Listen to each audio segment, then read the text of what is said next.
Hey there, I hope you guys are doing well. I'm going to get right to my topic of this video, which is 5 things your high school guidance counselor probably isn't telling you.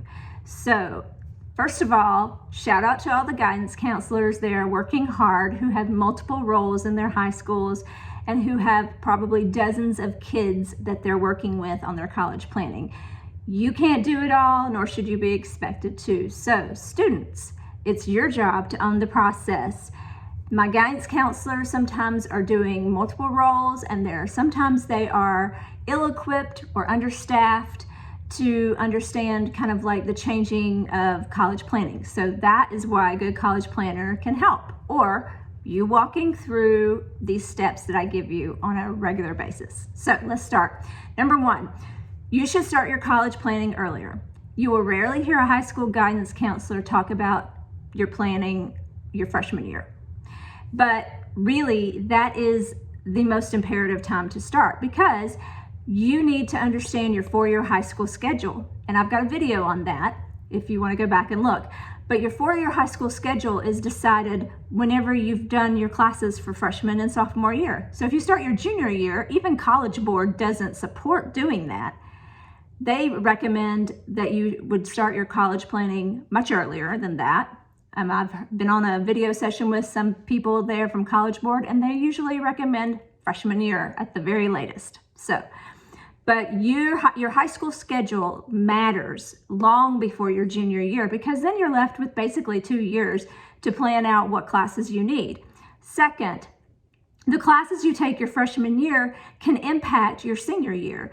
For instance, if there's a class that you can take online that leaves you one elective for your freshman year, that's one that you can knock out instead of doing your online PE. You can do an online PE in some schools.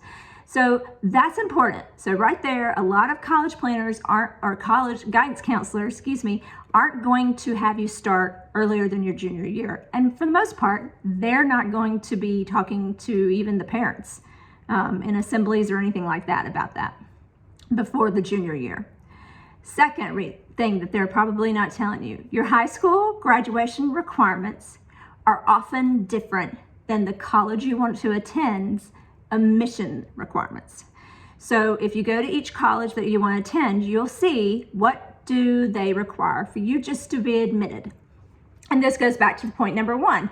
If you have a good grasp of your high school schedule, you'll already know that you need a fine arts at a school that wants a fine arts elective on your transcript just for admission. If you don't have that, there's no sense in applying, because they're going to be like, you didn't meet the admission requirements. But the guidance counselor, technically, it's not their job to make sure you know those requirements. So that's what they're not telling you. They're not telling you that you need to make sure you're matching your graduation requirements with the college requirements for admission. Excuse me. And sometimes it can be subtle. They can throw in a comp sci class or a fine arts, like I said. Sometimes they're specific about science and history. They always want a U.S. history. They always want a lab. They want, a physical science or something like that. So watch out on the college websites and make a note. You always should be making a list of what their college requirements are. Third, you should do college research for your major earlier. So there's no sense in saying, oh, I want to go to Carolina if Carolina doesn't have your major. You want to go to Carolina for game design, Carolina doesn't have game design. So you wouldn't even bother researching, that college's scholarships and seeing if you match. You should be doing that research early enough to know what the requirements are. Again, we're bumping back up to our freshman year instead of our junior year. If you are undecided, this is a question I get a lot. I wanted to address this. First of all, colleges everywhere have plans, have courses of study for kids who are, I keep calling you kids, one day you'll be an adult, for students that will be undecided students. It could be a discovery course program. It could let the student tap into different fields and kind of broaden their horizons. So that is something that a good college advisor would actually be able to help with. But if you don't know what you want to do, look for colleges nearby who have strong undecided programs. And you can Google that, you can research that on their webpage. What do I do if I can't, if I'm an undecided major? And this one segues right into where I want to go next. How do you know that you should be contacting the college? How can you contact the college with those questions? What do you do for undecided students? Well, your guidance counselor is probably not telling you that you need to know who to contact at the college and why. So you have a question about undecided, you get onto the website for the college and you research who the admissions counselor or the admissions rep is for that particular college. So what that does is it gives you someone, a contact that you can meet when you visit or meet when you go to a college fair. You can engage in a conversation with them through email, through text, even sometimes, and through phone. Yes, we still call people. And you can have a conversation with them about what does an undecided program look like at X university.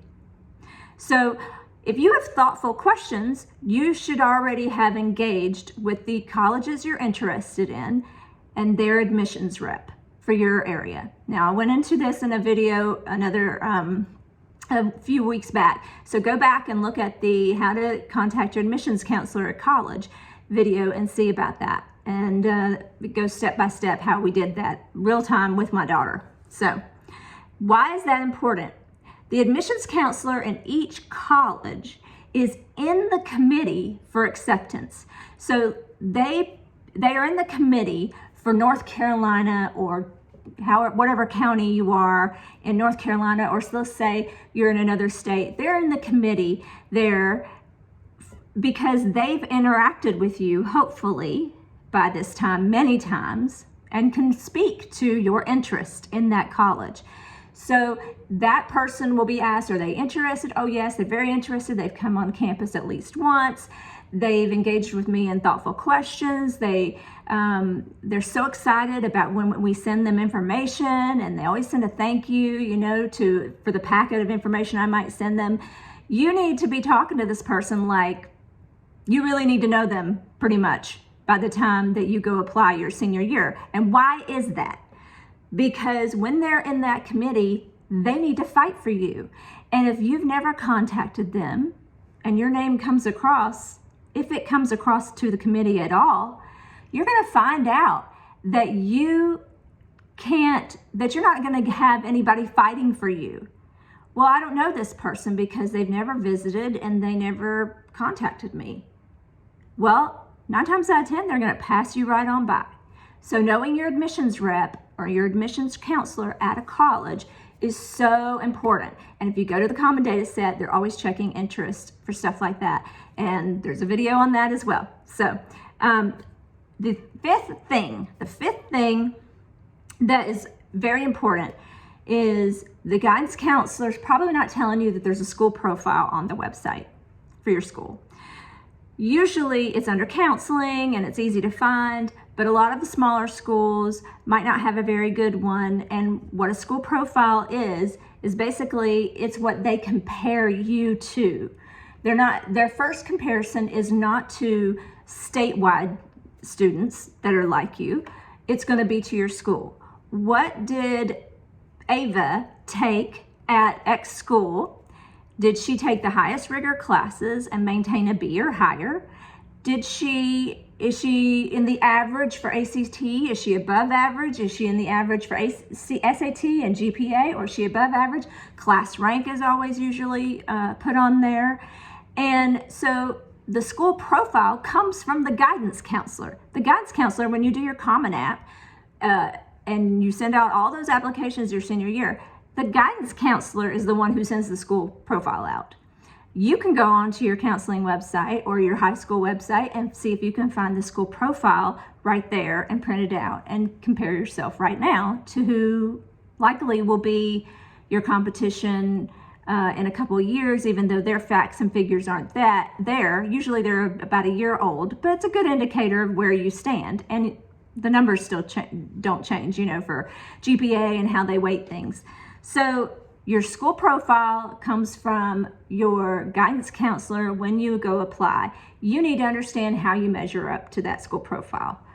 Are you a serious contender? Are you competitive? You'll know by looking at that school profile. So, and if you don't have a school profile on your school website, go to your guidance counselor and ask them, do we have a school profile? Because the answer may be yes, and they just don't have it on the website. And if they don't know what you're talking about, you need to show them examples of ones that are nearby and say, this is very important to me for college and to the rest of these students that we have a school profile, because they're going to compare me to this school, which may be a smaller school than a larger school, but it may be a private school. It's important that the admissions people who are in the committee to accept or deny you understand clearly what you had the opportunity to take at your school, how you measured up, and whether or not you took advantage of the rigorous courses or not.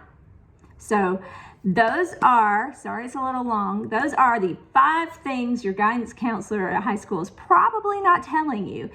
And it doesn't make the guidance counselor bad. It means that they usually don't have the resources, or they're overstretched with too much work, or they just don't understand the ins and outs of these things. So don't be afraid to go to your guidance counselor and ask them about these things. And if you've got a great guidance counselor who knows all of this and has already shared it with you, then that is a blessing. So if you have any questions, put them in the comments and I'll be happy to answer them. And just keep checking back here for some tips and things like that coming up. Thanks, guys.